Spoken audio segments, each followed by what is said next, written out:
Hey, welcome to Let's Go. Today's topic is the end times. So, you ready? Let's go. Okay, so let's start off with a verse that is most always brought up when discussing end times, and that's Matthew 24. So let's take a look at it. As Yeshua was sitting on the Mount of Olives, the disciples came to him privately. "Tell us," they said, "when will this happen? And what will be the sign of your coming and the end of the age?" This has been the question of multiple disciples over the years, ever since Yeshua has walked on the face of this planet.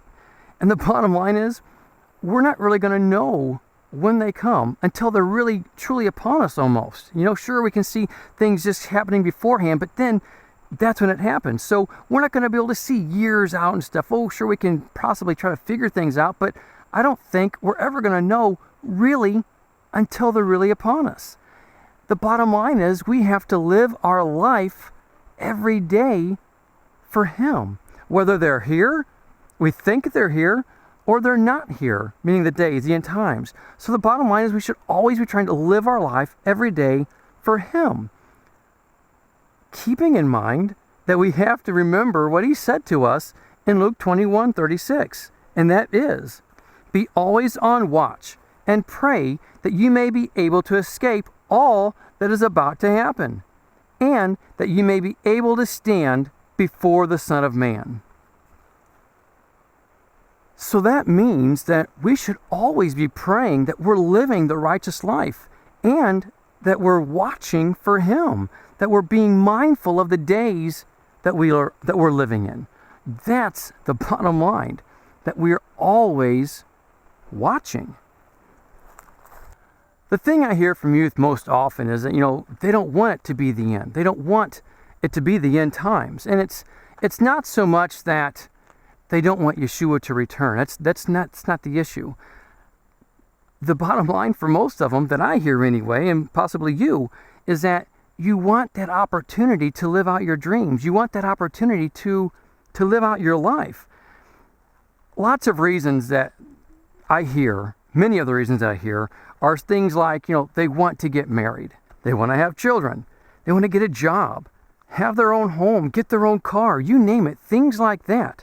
The bottom line is they just don't want to feel cheated out of life, if you will. It's okay to want to get married. It's okay to want to have children. I mean, that's perfectly understandable. In fact, that's completely natural. There's nothing wrong with that. However, we must understand that there will come a time when a generation won't be able to have that, because Yeshua will come. There will come a time when He does come, and there will be a generation there that's in their teens. And so the question is, what if that time comes while you're a teenager?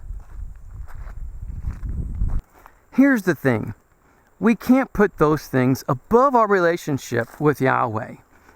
Is there anything wrong with those things? Absolutely not. Like we've said before, it's perfectly natural. But we have to make sure we keep those things in proper perspective of life.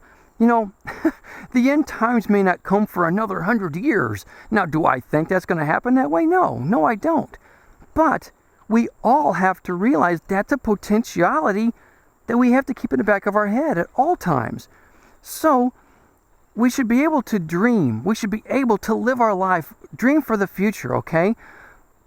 But we need to keep in mind that our best dreams, everything that we hope in this life, cannot even come close, not even close to comparing to the awesomeness of Yeshua's coming and our being gathered to Him. Whatever we hope in this life for, or hope for in this life, it doesn't come close. And we can have some big dreams. I don't know about you, but I know me.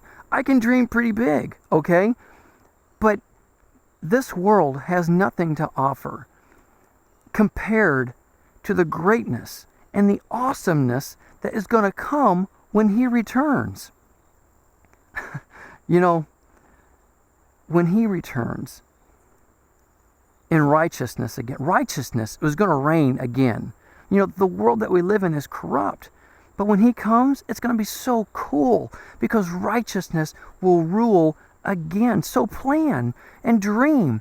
But just remember that your biggest dreams, your biggest plans, all of your hopes can't come close to comparing to what it's going to be like when He returns. We have to remember that. Like I said, the world we live in is corrupt. I mean, very corrupt. And it seems to be only getting worse by the day, at least by the year. And do we really think it's going to get better before Yeshua returns? You know, I've heard many people say things like, well, all generations before now thought the end was at hand because of the condition of society and world scenarios of their day. And look, nothing ever happened then. And I agree.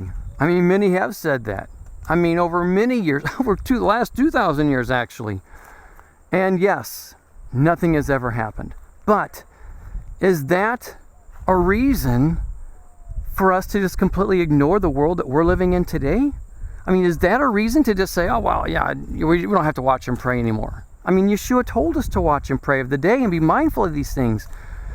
Just because other people have done it and nothing's ever happened, that can't be a reason for us to just throw care out the window and say, la-di-da, let's live our life the way we want to. Or even if you want to say, I'm going to live my life after His ways, that's great, we should. But that doesn't mean we should just not be watching and praying. You know, we have to look at the day that we're living in and say, hey, could these be the times that He was speaking of? You know, Yeshua told us to watch and pray. We need to do that. I guess what I'm saying in all of this is that it's okay to want to grow up. It's okay to look forward to growing up and to dream about growing up. It's okay. But make sure your desire to see Yeshua come is even greater. Keep everything that you view in life filtered through the hope of seeing Yeshua return as the glorious hope that we truly live for. If we do that, we will always be keeping Him first in our life.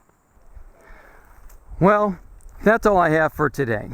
So, think about it. Pray about it. But more than anything, be a doer of the word and not a hearer only. Until next time, Shalom.